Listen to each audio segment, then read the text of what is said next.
Might have to go to the bathroom. Settle this down. We are live. Hello, everybody. Just getting set up here, making certain that everything is working, which is questionable. All right. There we are. So we're staying distant. Should we move a little bit closer?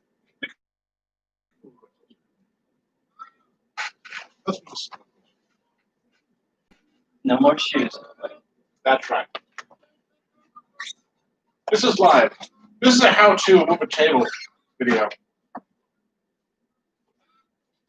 All right.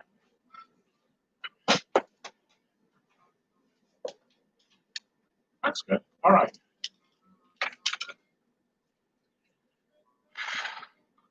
So thanks for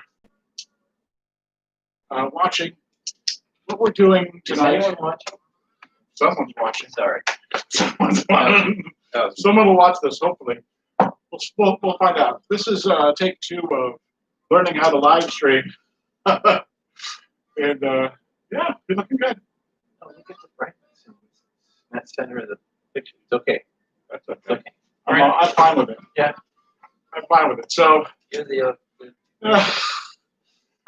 so this is we're figuring out how good the microphone is in the laptop as we live stream. We're finding out how good the internet is here in Jimbo's garage. in Jimbo's garage. This is the sanctum sanctorum that you've heard about. The vision. This is where all the magic takes place. Exactly. This is where the mojo gets created. That's right. And so, introductions. My name is Mark Jansen. I'm a poet, and I coordinate the Salem Poetry Project and other poetry events around. And then this is Jim Merrill, whom some refer to as the poet laureate of Kaiser. Exactly. And so, what we're going to do tonight is we're going to do some conversation. We're going to do some poetry prompts, write some poems, and get some ideas on paper. And good givers talk about poetry prompts and all that kind of stuff. Okay. Well, we're going to use prompts, and the prompts. Well, the principle behind prompts is we say do it and you do it. That's prompting. And in writing, that means no interference from the mind, or particularly the critical mind. So it's the easiest way to write. Somebody tells you what to do, you do it your way, you infuse it with your genius poetic mind, and then it's yours. And I have a variety of prompts, so does Mark, and we will trade and do each other's. And the thing is that at the end of this exercise, we're not looking for a finished poem. Right. We're looking for something that we can work on. It's on paper. Got it down. Something. That's right. Yeah. That's right. Perfect. Well, I'd say let's get on with it. So I got see how this little deal. Yeah, that'll tell you. So what I'm doing is hope no one can read it. Yeah. This is again learning process. So we'll see. We'll learn here, and then we'll get better as we go. So the first prompt we're going to start at about 4 minutes, and Jim, why don't you go ahead and what's the prompt? Okay. The prompt is called free association. Okay. So the poet, all children have access to the free associating mind. And it's a bit of a hallucination. I mean, you go from one word thought to another as quickly as they come to you. And they don't have to have any relation to each other except that your mind suggested one thing after another. For example, here's a list of 6 or 7 words. This is a free association list. Example: horse, field, green, envy, sin, altar, priest. Can you see the relation from one word to the next? Yes, a lot of them are tangentially Exactly. associated. That's free association. That's the skill you want to encourage or allow up from the depths of your censored mind, uncensored, the free associating skill that your mind can do if you let it. So now I'm going to give you a word or 2 or 3, and you can choose one to do a series of free associating words that come after it, come under it for you, for your mind. So, for example, in the first list I read, horse obviously leads to field. They live there. You see them there. And then it goes to green. Fields are often green. That's what horses eat. But somehow it moved to envy. Not a huge leap, but certainly not about a horse. So I want you to take one of these words, choose your favorite that sparks free association ideas, and make a list of related or unrelated associated words. Your choices are moon,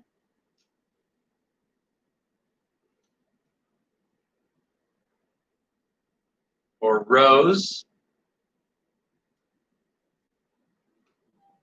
grandmother, grandma, or dove.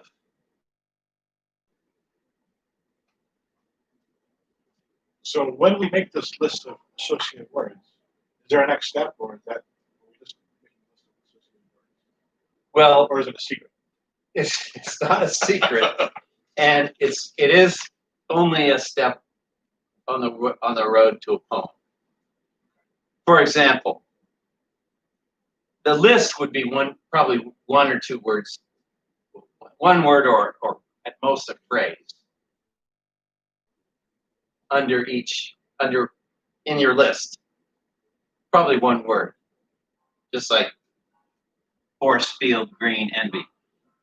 But if you want to start making a poem, if you notice that there's a trend and there's a series creating a theme or a movement, mind direction, then you can write lines or short phrases in longer than 1 word.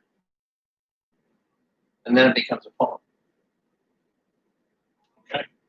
This is very beat. This is very deep. Okay. Okay. All right. 4 minutes. Sure. Whose time?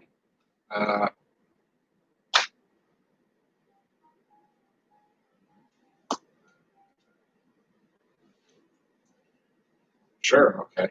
So that'll be fun. Okay. Good. Yeah. Okay. 4 minutes. Okay.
Okay, Is that it? Yeah, that's 4 minutes.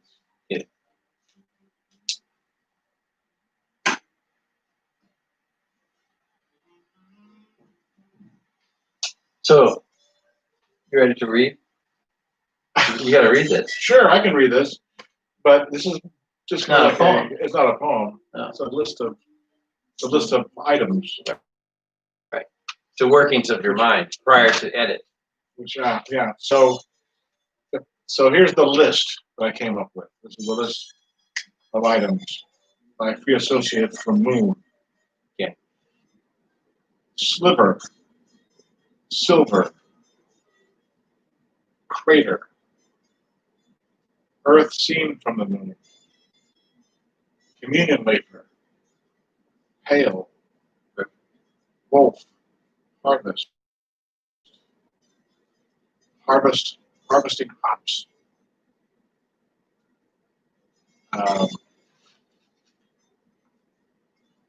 scythe, horse-drawn combine, barn, moon on a logo, nighttime, silver light at midnight, blood in the moonlight is black, blackness in stars, the smallest,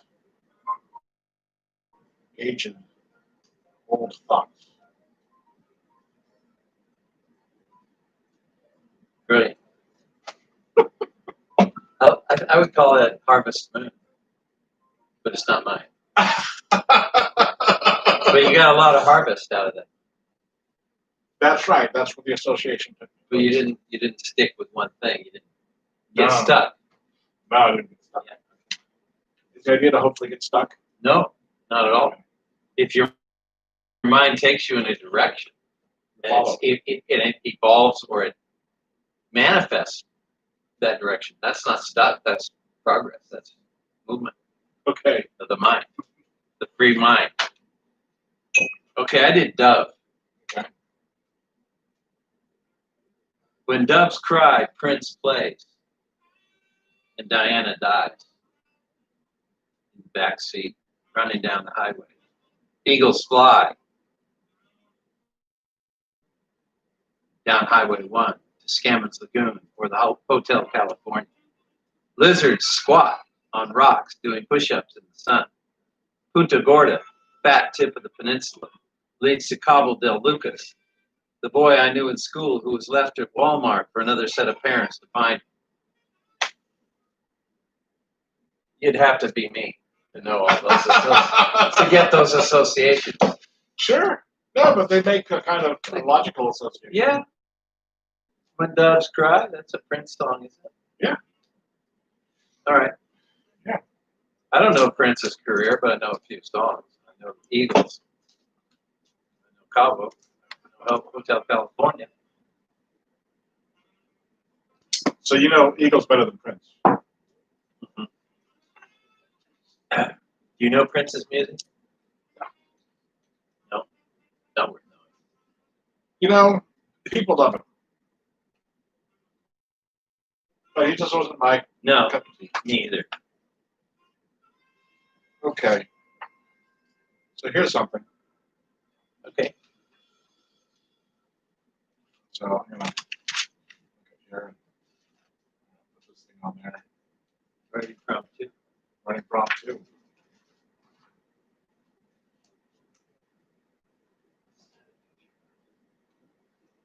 That's an album. That's up. Okay.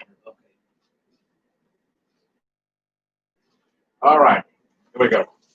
16. Yes. Cool. So you can't see this on the screen, at least I don't think that you can, but at one point we'll have on there. So you did the first prompt. You want to know when the second prompt starts. It's on there. Oh, I see. Exactly. Okay. Because I'm not sure I can write for 16 minutes on your prompt. Oh, maybe you can. Okay. Gotta put my glasses on for this. So this is, so I was listening to this album, which is by Peter Gabriel. It's called Oh Whoa. Oh, whoa. Oh Whoa. O-V-O. I don't know how you pronounce it. I'm going to guess it's Oh Whoa. Maybe it's Oh Whoa. Okay.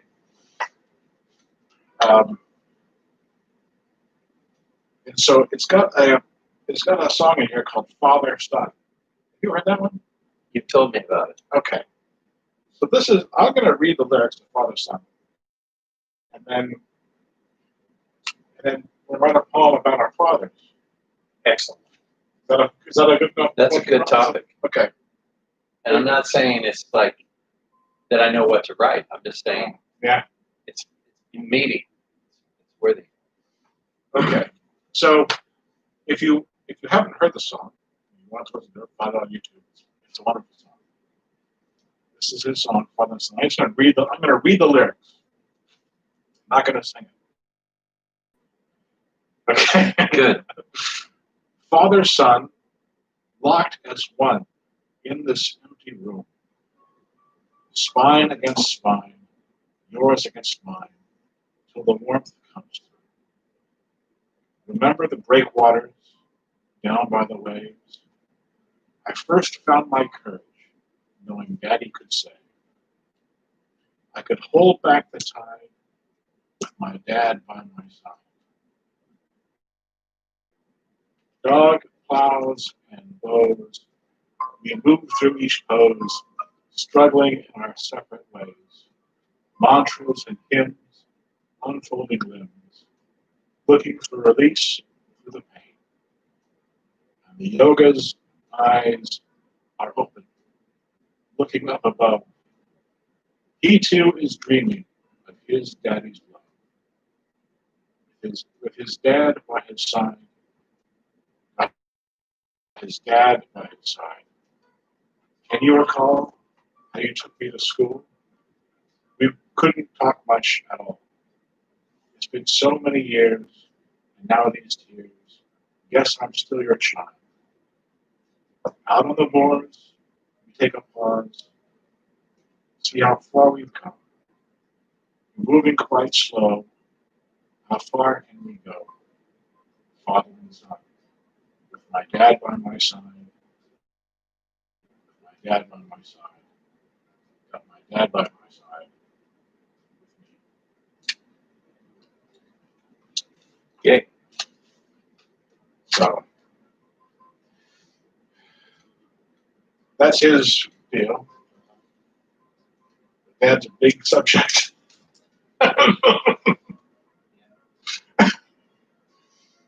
So take a couple of minutes and see what happens. Mm-hmm. Good.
You finish? Yeah.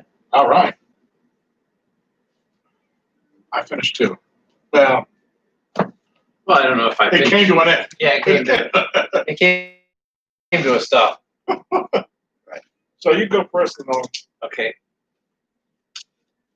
Daddy. I never called you that. Phil. Mom called you that. When I was bad, you were real. You were there without being square. Everyone else's dad was square, but you were just there. Reliable, stern if you had to be, right if you wanted me to be. I knew you were going to let me be what I needed to be, and you weren't going to leave like your dad did. Sylvia had a name for her dad, the one with a Mein Kampf shoe, but I never saw that side of you. Guess I was lucky in my choice of you. Daddy. Boo-hoo. No boo-hoo. All right. You know Sylvia Plath's Daddy? No, I don't remember that. It's powerful. Yeah. I just tried to steal a little, but it's powerful. Take a little bit of that power. There. Yeah. Okay, this one's mine. As a teenager, I remember with crystal clarity, with razor sharpness, hot anger, embarrassment. Individual words would set me off, an expression, a gesture at an inconvenient time. When you hugged me and patted my back, it felt like stinging whip cracks. I must be like that to my kids right now. Zombie walking resentment. Um, placed, wow, oh yeah, placed on me like a winding sheet. Maybe in the end, we're all a little like Joseph, the best of us, that is. There for the beginning, the story, maybe a few scenes early on, then written out in our own lands. I like that phrase, zombie walking resentment. That's powerful. That's a good one. Keep that one. 3 words. Catch it all. Capture it all. Yeah. That's familiar. I didn't reference those parts of my dad and my That's relationship. Right. Assuring that my dad will never see this video. Yeah. He doesn't know how to use YouTube. Okay. I wouldn't know how either. My sister shouldn't show him.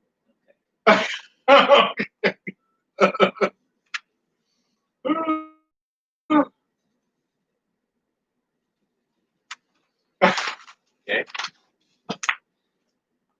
It's my turn. It's your turn. All right. Well, you know, I worked at the Chamau Indian School. Yeah. Which almost has no relation to this, but it does actually connect. This prompt is called shape-shifting. In some cultures, human beings can change into non-humans. There's a mythical creature called Goat Man who lives in the Southwest. And some of my students referenced him as a real creature. Goat Man. He walks on hoofed back legs, upright. Like a satyr? Yeah. And he steals children.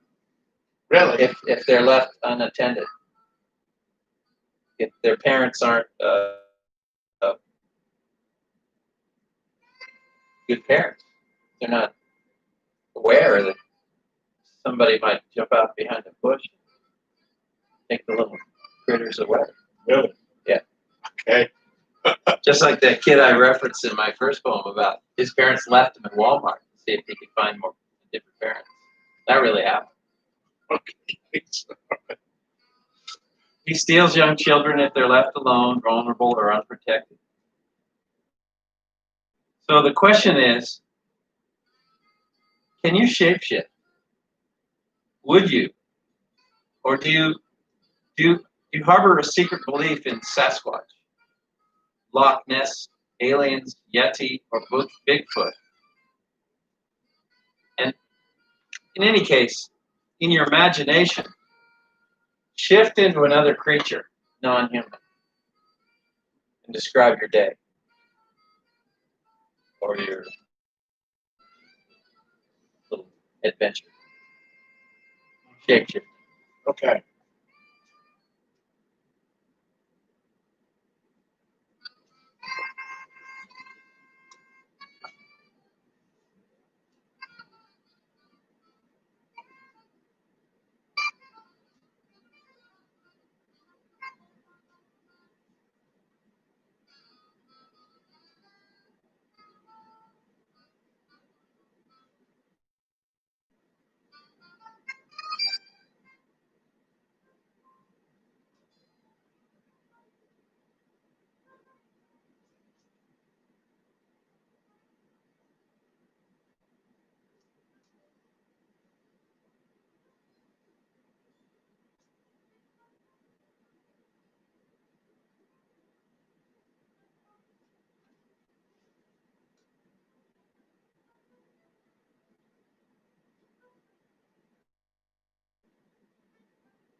Done. All right, I'm done too. Okay, so I'm going to read mine first and go from there. The double fly. I'm as big as a 14-year-old's thumb. In brightest August, I am black, Dr. Bag black. Moonless midnight black, and beat my wings when a helicopter's drone after you. I don't know what it was that aimed my multifaceted eyes at you. Maybe a sweet, ripe, unwholesome teenage body odor, or long, greasy hair. That's my glasses on.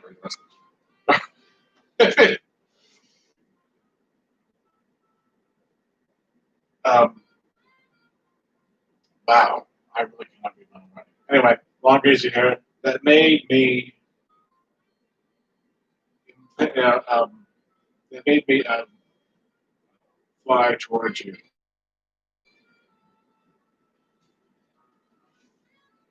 Wow. Are you sure you wrote it, or were you Oh, no. already a shapeshifter? I wrote, yeah, I wrote this mess. It impelled me to hover near your head and drive you like Wild Kingdom down the street and onto the path towards the bathrooms and showers and laundry. You ducking and swiping, uselessly flailing at the air I just left. Guttural grunts of shocks and fear, me bobbing, weaving, thrumming, until whatever you projected onto me faded. I returned to me. Right on. Catch this. Shape-shifting. Now, this takes me back to childhood when I related to animals. Sure. Other things. First, I would become a fly, buzzing around the house from room to room, escaping those mean humans trying to swat me. They're so slow. Ah. Then, just about the time one got close, I become a black-winged vulture, gliding on the thermals without even flapping a wing. I could see all the humans below me on their streets, in their cars, on roads and freeways.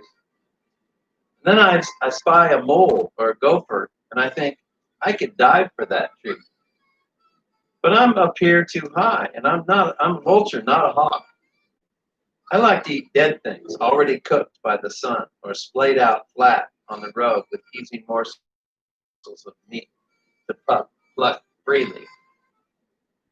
But I don't want to eat maggots or worms, so I'm going to pass on that feast and become a butterfly, a yellow-tailed beauty or a monarch queen. What a scene I survey in my garden, my earthly garden of delight, the neighbor's garden. Nice.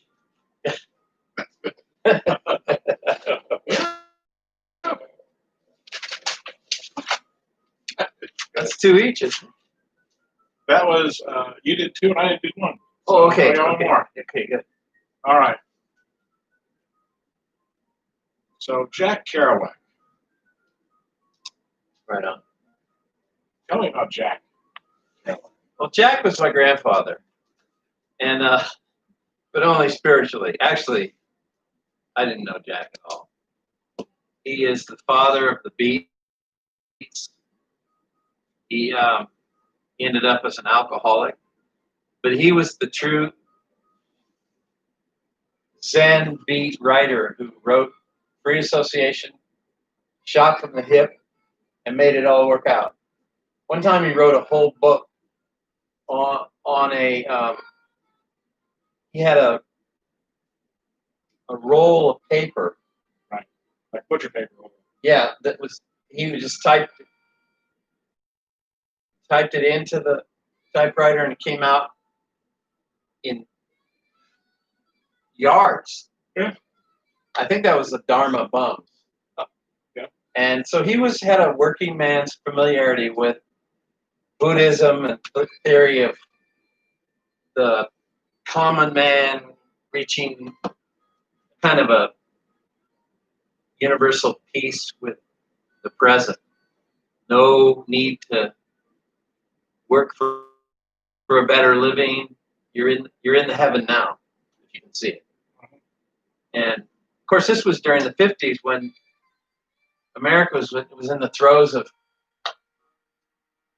seeking the better life by working hard and increasing your material goods. And the Beats, him and his brothers, Kerouac, Snyder, Burroughs, they said, no, we don't need any future better than this. This is the best we got in the present. Okay, that's my intro. That's Jack. Jack. So. Oh, by the way, did I mention that he ended up as an alcoholic, died of drink? Yeah. Okay. Some of his theories didn't work out. Some are better than others. Yeah. So I got 3 quotes by Jack. Good. And so take these, or one of these, and try to make something out of it. Okay, here's the first one. The best teacher is experience, and not through someone's distorted point of view. For all you teachers out there. Thank you.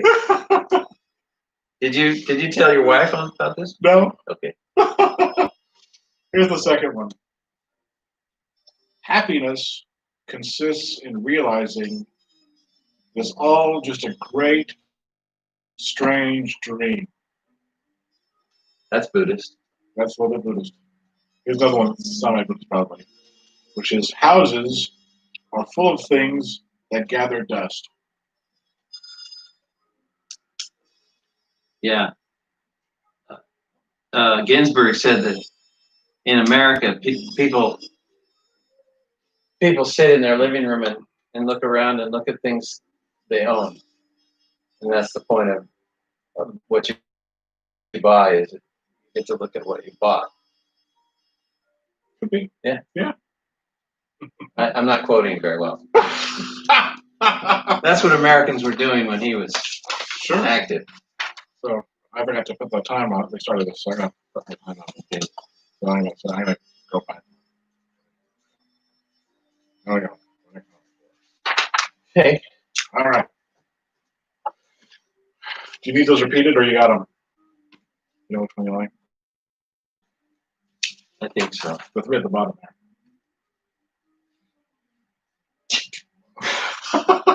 What a saying. Very cynical. A lot of the quotes that I found from him were very cynical, I have to say. Yeah, well, he and Ginsburg agreed on this house full of dust gathering thing. Yeah. They believed in the road. He believed in the road. Sure. On the road. Yeah. That's where you're living. You live on the road. Yeah, you don't live in your house. No. Looking at stuff. Oh, look at that. Look at what I got. Come on over. Look at what I've got. You can look at my stuff with me. We'll have a beer. Yeah.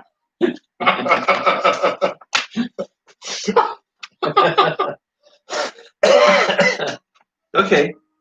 Yeah. Got some time on this one. Yeah.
Okay. Was it tough? You're starting to fade with your hand? Yeah. Like, oh no. At least you can read yours. You think? Maybe. Yeah. Well, go ahead. What do you get? Okay. It's called Kerouac's Best Teacher Experience.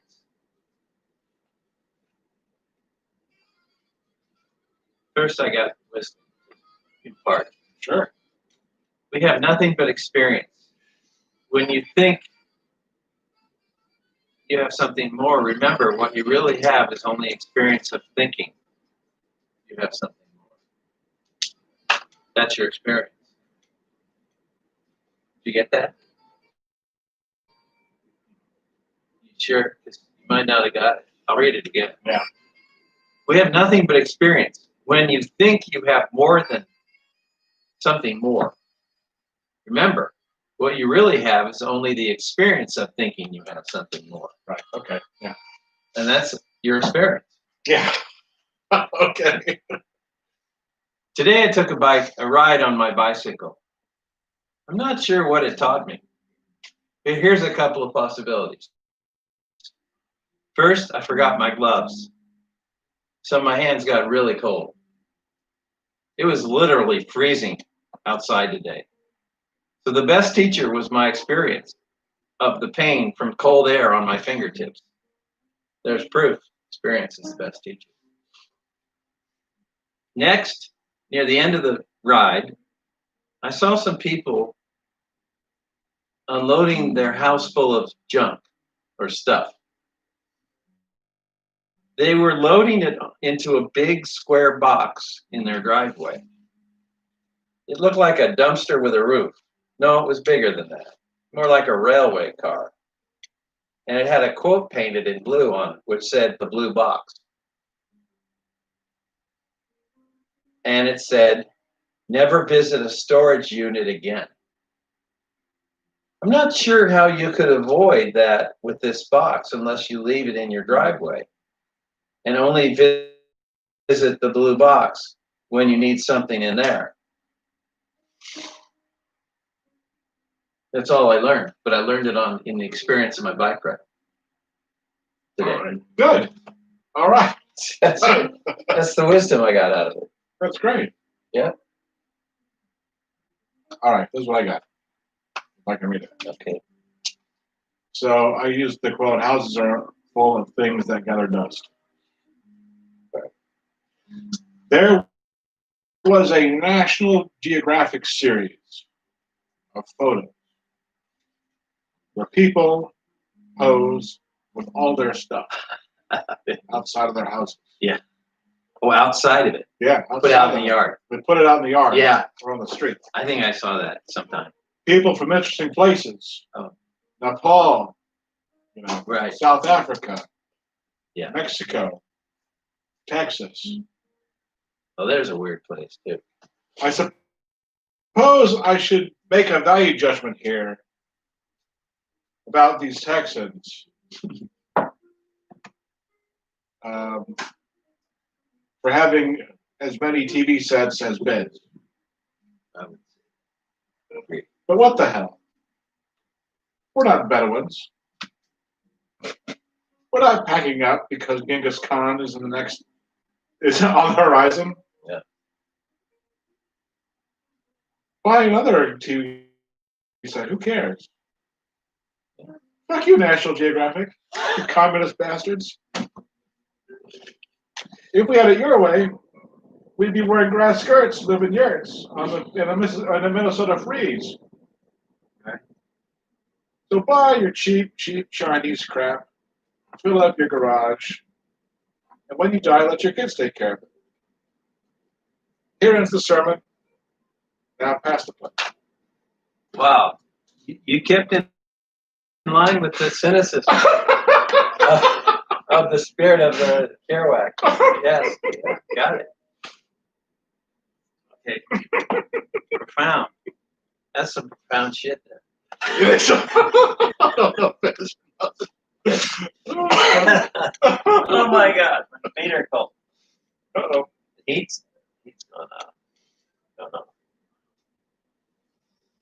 Did you have a poem or two you wanted to read before we Oh, sign up?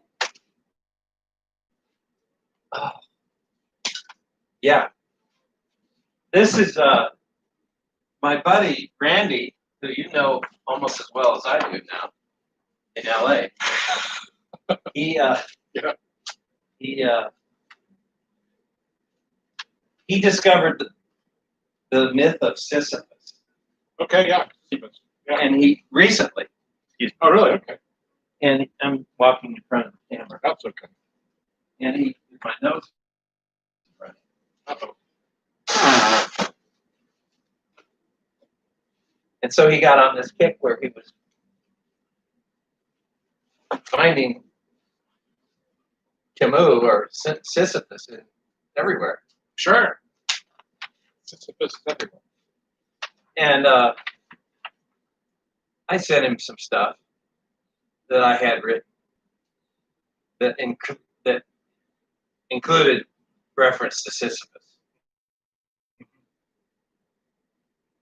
He was just blown away. He thought this was great. He's going to post it on his website, Okay. which is called The Firebird Rising, Okay. which promotes my writing, his, our friend. Anyway,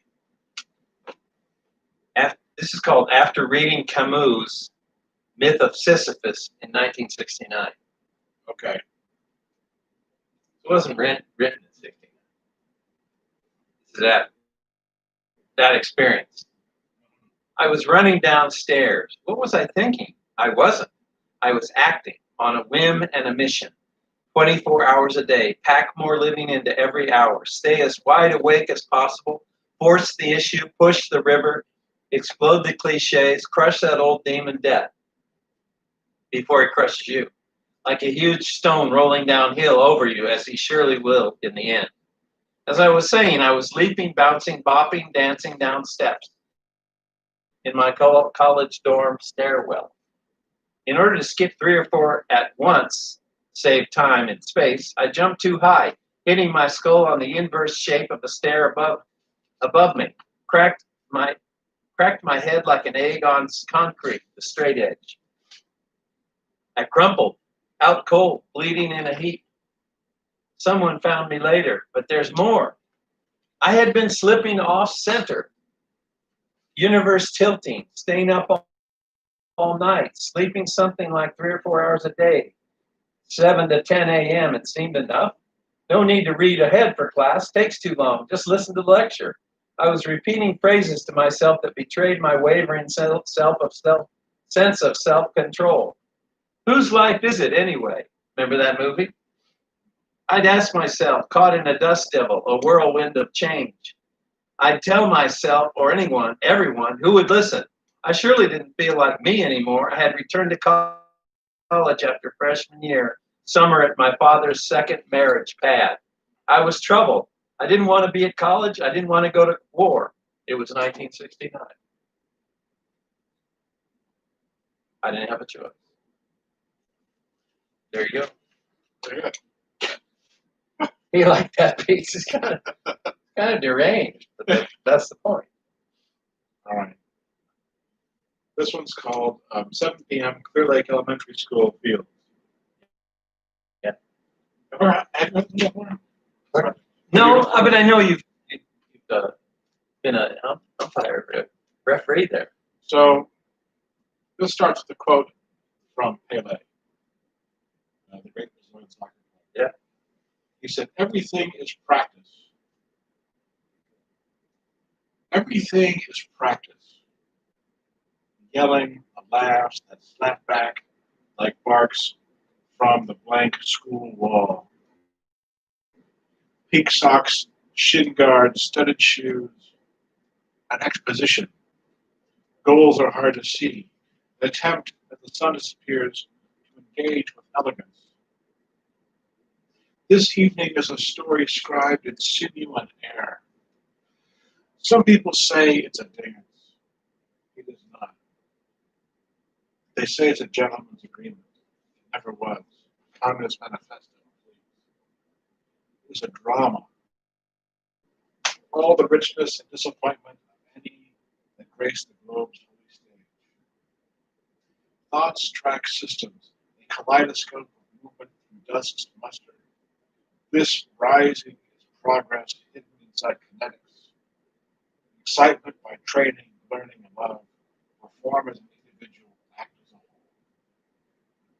As shadows veil about the fields, grasping grass, savoring cones like gumdrops, gobble seconds, the meticulous minutiae of minutes.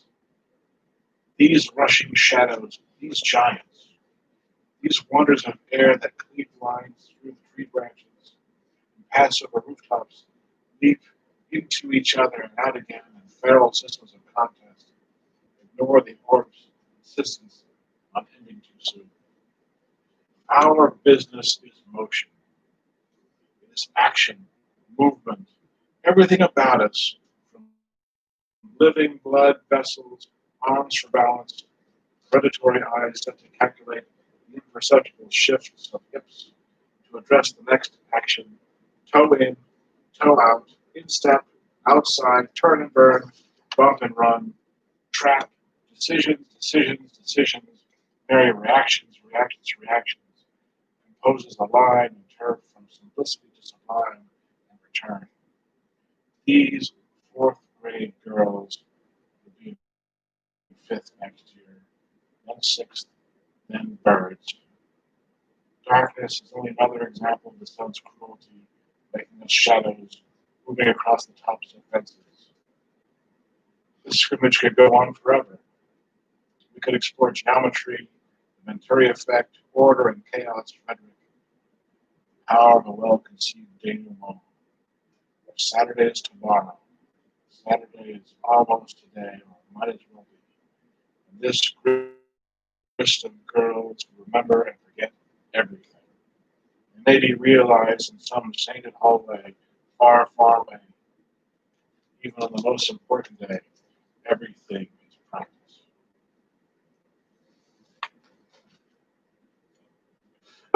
Nice. That's certainly a perspective I wouldn't know thought of. So I don't have that experience. Just the proof Kerouac is correct. Yeah. Kerouac is correct. Okay. All right. Right on. I think we're done. Are we done? Yeah, we're done. We're done. Thank you for watching. I don't see any comments. So we're going to listen to this once it's done, and then maybe it'll be public, and maybe it won't be. It depends if we can hear each other or not. Goodbye. Cool. Good job.